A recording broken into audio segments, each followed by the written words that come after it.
Hey everyone, good to see you. And I wanted to talk about a little bit of the news regarding Microsoft, um, recent round of layoffs, and some of the departments that were laid off during those. So if you don't know, as part of the recent acquisition of Activision, Blizzard, Microsoft has laid off about 1,900 employees. A large part of that coming from their physical distribution network. And so pair that with some leaks back in the day when the lawsuits were going on between Microsoft and Sony regarding this acquisition. There was some information relayed that the refresh for the Microsoft Series, Xbox Series X, would be digital only. And so when you take both of these pieces of news, it seems to be that there's a chance that Microsoft truly is moving towards this digital only future for their console, their platform, and their games as a whole. As somebody who's a big physical collector, this is an interesting topic for me to relay and discuss. So I wanted to kind of jump in on that. So what I was reading in some of the articles regarding this situation is, while it is true that yes, they have laid off a number of their team from the physical distribution area of Xbox, there have been other areas of Microsoft where, yes, they've internally laid off teams, but they are outsourcing some of this work to other places. So it's not necessarily a true sign that, yes, physical is dead and done for Xbox platforms. However, it is a concerning trend for somebody who is into purchasing and playing physical games, for both preservation reasons and for the fun hobby of collecting and enjoying those. So it is kind of unfortunate news. Now, for me, I actually don't own the current generation of Xbox, so I am less impacted. And it is harder for me to speak to their platform and their business model as a result of not being a current user of it. But one thing I did want to say is that it seems like Xbox has had a huge success with Game Pass, which is their subscription service where you can, once signed up, have access to tons of titles across the Xbox platform. And it sounds pretty exciting for people involved. And yes, that is an all digital service. And I would assume that a lot of people who have Xboxes are likely using this service in order to play the games that they download and enjoy day to day. And so from that lens, you pair that with the true reality that retail stores are struggling to sell physical copies, and people are leaning towards purchasing digital, and especially something that's been driven in the PC market for a decade plus, 2 decades, where Steam has been the predominant area to purchase games, which are all digital. I think a lot of this isn't too surprising. It is kind of the future, but it is a sad future that I'll miss out on. And one of the things I want to mention there is when it comes to purchasing and collecting physical games, I mean, I have games along the shelf that I wouldn't have interest in owning otherwise. I mean, I don't know, Elix here, I literally have the wrapping on both Elix 1 and 2, and I have yet to play them.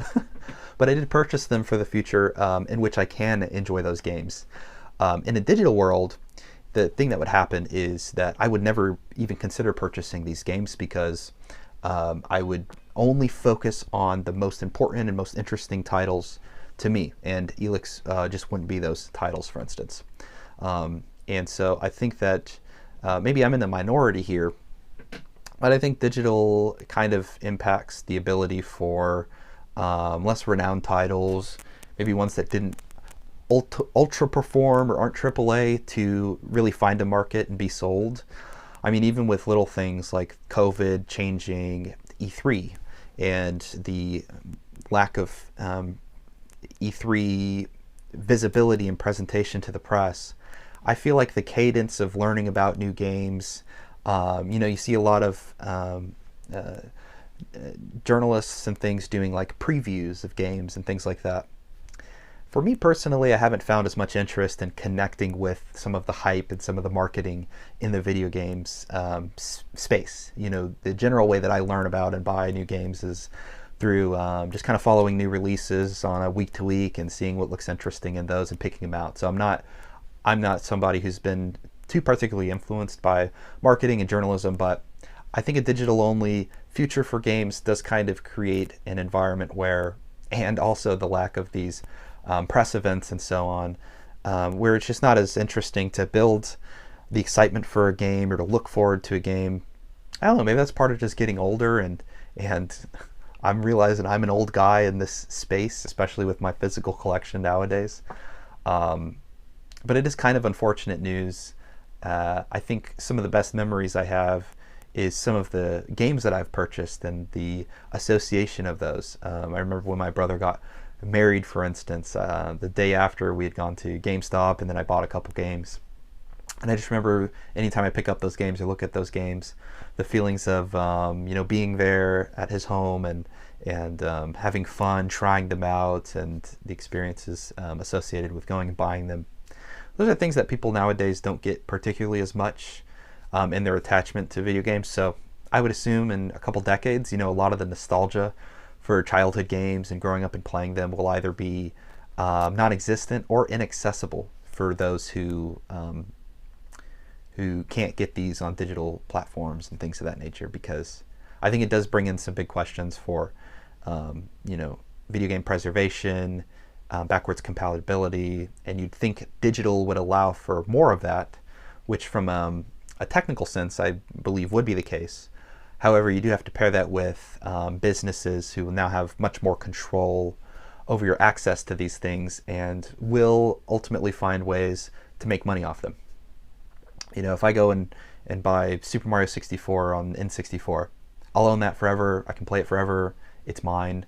But if Nintendo had the opportunity to resell you that game each console generation so that they could provide you a new platform to be able to enjoy it on, a lot of people would buy and fall for that. So those are just some thoughts. I think this is just the way of the future. It's an unfortunate future because I don't really fit into it as a consumer and as a gamer and as somebody who enjoys especially physical games and collecting them. However, for the interesting title here or there, I'll still, of course, be buying those along the way.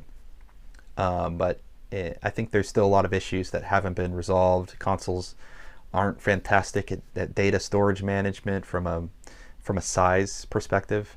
And some of the games coming out nowadays can be huge, 100 gigs, 200 gigs. It's ridiculous. And I know there's also commentary around folks in other countries or in rural areas may not have the accessibility to download at a speed of 200 gigs that is reasonable so that they can enjoy the game in a timely manner.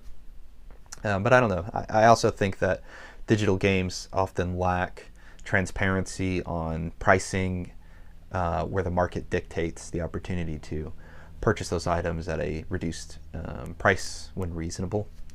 So yeah, lots of little things that kind of come to mind when I think about this, but it is the future. I mean, that's what we're looking towards, and it's where we're moving. Those are my thoughts on it. Have you heard about this news? What are your thoughts? It's interesting news. So anyways, I guess we'll see in the future what Microsoft's plans are ultimately for physical, but it seems like we are almost at this point where that might be done for them. I hope it's something that Sony doesn't follow suit on. I play a lot of PlayStation games and use a PlayStation console.